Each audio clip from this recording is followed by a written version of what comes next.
CIET NCERT द्वारा प्रस्तुत है कक्षा 6 की गणित की पाठ्यपुस्तक का ध्वनि पाठ। अध्याय 10 क्षेत्रमिति। पृष्ठ 226। 10.2.2 सम आकृतियों का परिमाप।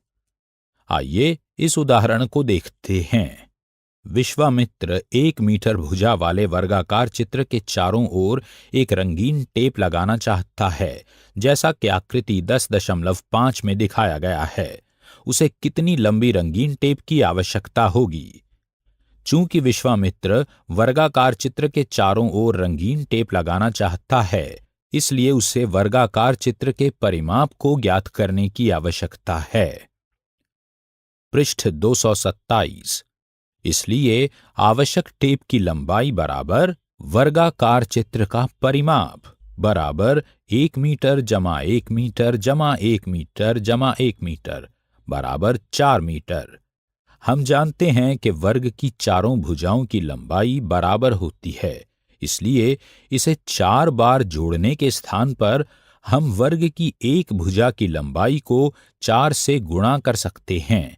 इसलिए आवश्यक टेप की लंबाई बराबर 4 गुणा 1 मीटर बराबर 4 मीटर। इस उदाहरण से हम देखते हैं कि वर्ग का परिमाप बराबर 4 गुणा 1 भुजा की लंबाई।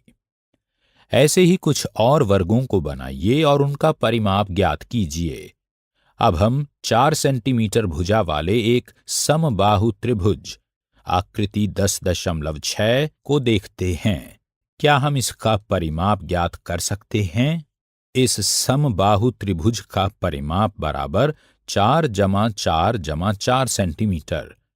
इस समबाहु त्रिभुज का परिमाप बराबर कोष्ठकों में 4 जमा 4 जमा 4 सेंटीमीटर बराबर 3 गुणा 4 सेंटीमीटर बराबर 12 सेंटीमीटर। इस प्रकार हम देखते हैं कि समबाहु त्रिभुज का परिमाप बराबर 3 गुणा 1 भुजा की लंबाई। क्या आप बता सकते हैं कि एक वर्ग तथा एक समबाहु त्रिभुज में क्या समानता है? इन आकृतियों में प्रत्येक भुजा की लंबाई बराबर है तथा प्रत्येक कोण की माप बराबर है। ऐसी सभी आकृतियां बंद सम आकृतियां यानी रेगुलर क्लोज्ड फिगर्स कहलाती हैं। इसलिए एक वर्ग तथा एक समबाहु त्रिभुज समबंद आकृतियां हैं। आपने देखा कि एक वर्ग का परिमाप बराबर 4 गुणा 1 भुजा की लंबाई। एक समबाहु त्रिभुज का परिमाप बराबर 3 गुणा 1 भुजा की लंबाई। इसी प्रकार एक समपंचभुज का परिमाप कितना होगा? एक समपंचभुज में 5 बराबर भुजाएं होती हैं, इसलिए एक समपंचभुज का परिमाप बराबर 5 गुणा 1 भुजा की लंबाई। और एक समषटभुज का परिमाप डैश होगा। और एक समअष्टभुज का परिमाप क्या होगा? पृष्ठ 228। प्रयास कीजिए। अपने चारों ओर ऐसी वस्तुओं का पता लगाइए जो सम आकृतियां हों और उनका परिमाप भी ज्ञात कीजिए। उदाहरण 6। शाइना 70 मीटर भुजा वाले वर्गाकार पार्क के किनारे किनारे यानी चारों ओर 3 चक्कर लगाती है। उनके द्वारा तय की गई दूरी ज्ञात कीजिए। हल। वर्गाकार पार्क का परिमाप बराबर 4 गुणा 1 भुजा की लंबाई बराबर 4 गुणा 70 मीटर बराबर 280 मीटर। एक चक्कर में तय की गई दूरी बराबर 280 मीटर, इसलिए 3 गुणा 280 मीटर बराबर 840 मीटर। उदाहरण 7। पिंकी 75 मीटर भुजा वाले वर्गाकार मैदान के किनारे किनारे चक्कर लगाती है। बॉब एक आयताकार मैदान जिसकी लंबाई तथा चौड़ाई क्रमशः 160 मीटर और 105 मीटर है के किनारे किनारे चक्कर लगाता है। दोनों में से कौन अधिक और कितनी अधिक दूरी तय करता है? हल। पिंकी द्वारा एक चक्कर में तय की गई दूरी बराबर वर्ग का परिमाप बराबर 4 गुणा एक भुजा की लंबाई बराबर 4 गुणा 75 मीटर बराबर 300 मीटर। बॉब द्वारा एक चक्कर में तय की गई दूरी बराबर आयत का परिमाप बराबर 2 गुणा कोष्ठकों में लंबाई जमा चौड़ाई बराबर 2 गुणा 160 मीटर जमा 105 मीटर बराबर 2 गुणा 265 मीटर बराबर 530 मीटर। तय की गई दूरियों में अंतर बराबर 530 मीटर घटा 300 मीटर बराबर 230 मीटर। अतः बॉब अधिक दूरी तय करता है और यह दूरी 230 मीटर अधिक है। उदाहरण 8। एक समपंचभुज का परिमाप ज्ञात कीजिए जिसकी प्रत्येक भुजा की लंबाई 3 सेंटीमीटर है। हल। इस समपंचभुज में 5 भुजाएं हैं जिसमें प्रत्येक भुजा की लंबाई 3 सेंटीमीटर है। समपंचभुज का परिमाप बराबर 5 गुणा 3 सेंटीमीटर बराबर 15 सेंटीमीटर। उदाहरण 9। एक समषटभुज का परिमाप 18 सेंटीमीटर है। इसकी एक भुजा की लंबाई ज्ञात कीजिए। हल। परिमाप बराबर 18 सेंटीमीटर। एक समषटभुज में 6 बराबर भुजाएं होती हैं, इसलिए एक भुजा की लंबाई ज्ञात करने के लिए हम परिमाप को 6 से भाग दे सकते हैं। समषटभुज की एक भुजा की लंबाई बराबर 18 सेंटीमीटर भाग 6 बराबर 3 सेंटीमीटर। अतः समषटभुज की प्रत्येक भुजा की लंबाई 3 सेंटीमीटर है। अब हम कुछ ऐसे प्रश्नों को हल करेंगे जो कि अभी तक प्राप्त की गई जानकारी पर आधारित हैं। पृष्ठ 229। प्रश्नावली 10.1। 1। नीचे दी हुई आकृतियों का परिमाप ज्ञात कीजिए। यहां 6 अलग अलग आकृतियां दी गई हैं। 2। 40 सेंटीमीटर लंबाई और 10 सेंटीमीटर चौड़ाई वाले एक आयताकार बॉक्स के ढक्कन को चारों ओर से पूरी तरह एक टेप द्वारा बंद कर दिया जाता है। आवश्यक टेप की लंबाई ज्ञात कीजिए। 3। एक मेज की ऊपरी सतह की विमाएं 2 मीटर 25 सेंटीमीटर और 1 मीटर 50 सेंटीमीटर हैं। मेज की ऊपरी सतह का परिमाप ज्ञात कीजिए। 4। 32 सेंटीमीटर लंबाई और 21 सेंटीमीटर चौड़ाई वाले एक फोटो को लकड़ी की पट्टी से फ्रेम करना है। आवश्यक लकड़ी की पट्टी की लंबाई ज्ञात कीजिए। 5। एक आयताकार भूखंड की लंबाई और चौड़ाई क्रमशः 0.7 किलोमीटर और 0.5 किलोमीटर है। इसके चारों ओर एक तार से 4 पंक्तियों में बाड़ लगाई जानी है। आवश्यक तार की लंबाई ज्ञात कीजिए। पृष्ठ 230। 6। निम्न आकृतियों में प्रत्येक का परिमाप ज्ञात कीजिए। ए। एक त्रिभुज जिसकी भुजाएं 3 सेंटीमीटर 4 सेंटीमीटर तथा 5 सेंटीमीटर हैं। बी। एक समबाहु त्रिभुज जिसकी एक भुजा की लंबाई 9 सेंटीमीटर है। सी। एक समद्विबाहु त्रिभुज जिसकी प्रत्येक समान भुजा 8 सेंटीमीटर की हो तथा तीसरी भुजा 6 सेंटीमीटर हो। 7। एक त्रिभुज का परिमाप ज्ञात कीजिए जिसकी भुजाएं 10 सेंटीमीटर 14 सेंटीमीटर तथा 15 सेंटीमीटर हैं। 8। एक समषटभुज का परिमाप ज्ञात कीजिए जिसकी प्रत्येक भुजा की माप 8 मीटर है। 9। एक वर्ग की भुजा ज्ञात कीजिए जिसका परिमाप 20 मीटर है। 10। एक समपंचभुज का परिमाप 100 सेंटीमीटर है। प्रत्येक भुजा की लंबाई ज्ञात कीजिए। 11। एक धागे का टुकड़ा 30 सेंटीमीटर लंबाई का है। प्रत्येक भुजा की लंबाई क्या होगी यदि धागे से बनाया जाता है? ए। एक वर्ग। बी। एक समबाहु त्रिभुज। सी। एक समषटभुज। 12। एक त्रिभुज की 2 भुजाएं 12 सेंटीमीटर तथा 14 सेंटीमीटर हैं। इस त्रिभुज का परिमाप 36 सेंटीमीटर है। इसकी तीसरी भुजा की लंबाई क्या होगी? 13। 250 मीटर भुजा वाले वर्गाकार बगीचे के चारों ओर बाड़ लगाने का व्यय 20 रुपये प्रति मीटर की दर से ज्ञात कीजिए। 14. एक आयताकार बगीचा जिसकी लंबाई 175 मीटर तथा चौड़ाई 125 मीटर है के चारों ओर 12 रुपये प्रति मीटर की दर से बाड़ लगाने का व्यय ज्ञात कीजिए। 15.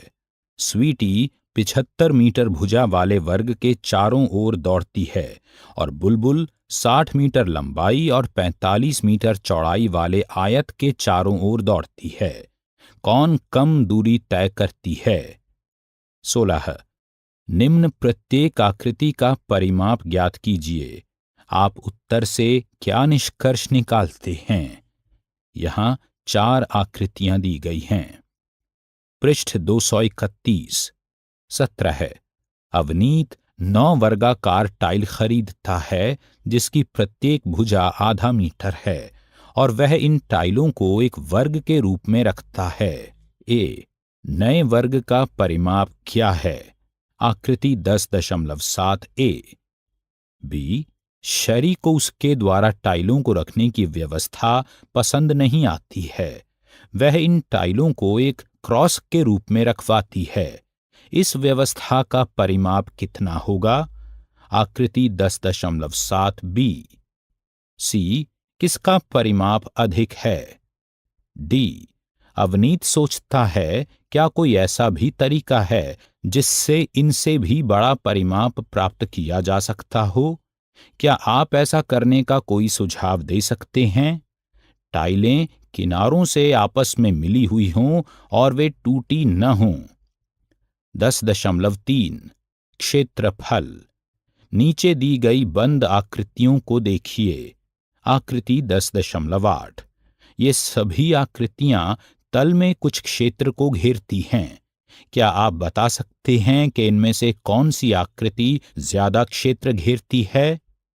बंद आकृतियों द्वारा घेरे गए तल के परिमाण को उसका क्षेत्रफल कहते हैं। इसलिए क्या आप बता सकते हैं कि ऊपर दी गई आकृतियों में किसका क्षेत्रफल अधिक है?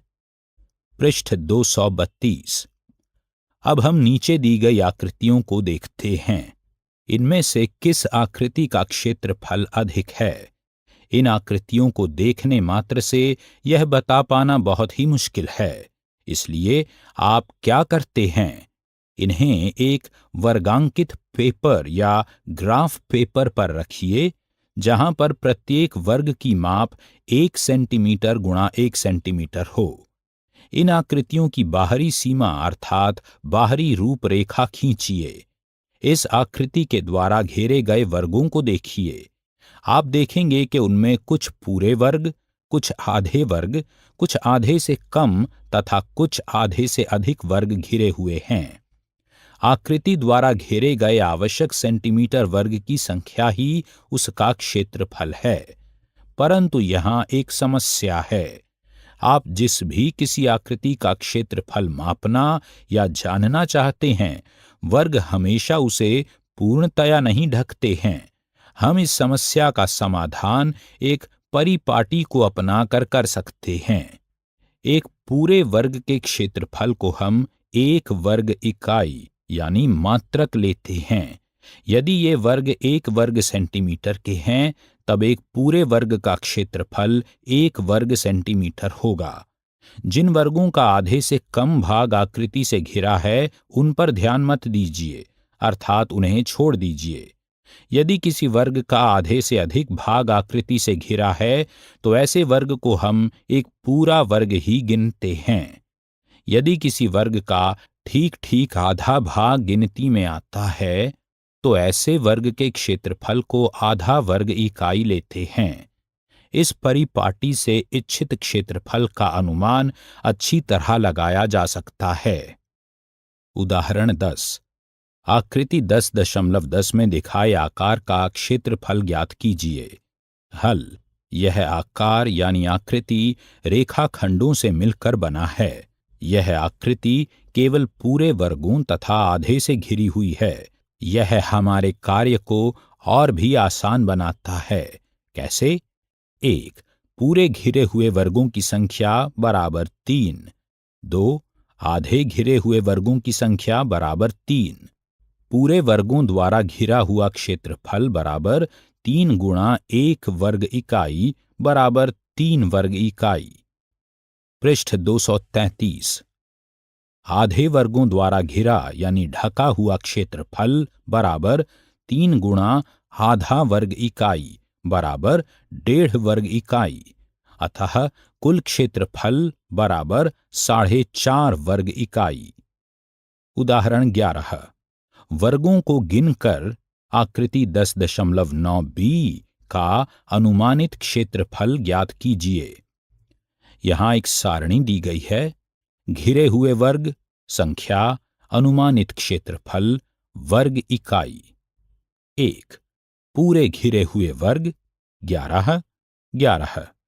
2 आधे घिरे हुए वर्ग 3 गुणा आधा। 3 आधे से अधिक घिरे हुए वर्ग 7 7। 4 आधे से कम घिरे हुए वर्ग 5 0। कुल क्षेत्रफल बराबर 11 जमा 3 गुणा आधा जमा 7 बराबर 19.5 वर्ग इकाई। हल। ग्राफ पेपर पर इस आकृति की बाहरी रूपरेखा खींचिए। वर्ग इस आकृति को कैसे घेरते हैं? आकृति 10.11। उदाहरण 12। वर्गों को गिनकर आकृति 10.91 का अनुमानित क्षेत्रफल ज्ञात कीजिए। हल।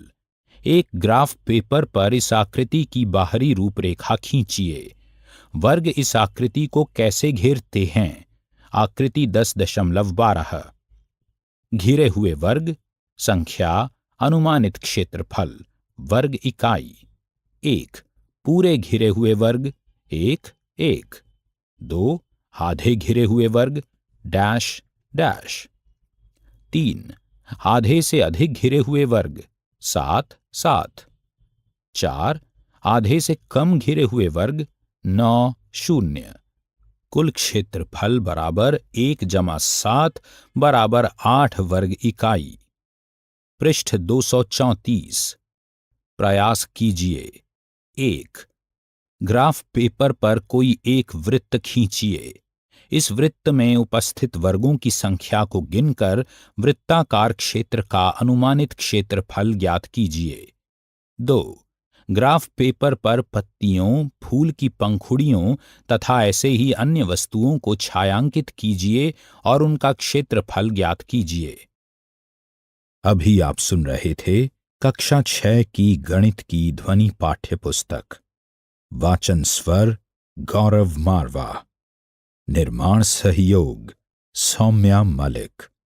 निर्माण विमलेश चौधरी तथा प्रस्तुति CIET NCERT नई दिल्ली, भारत।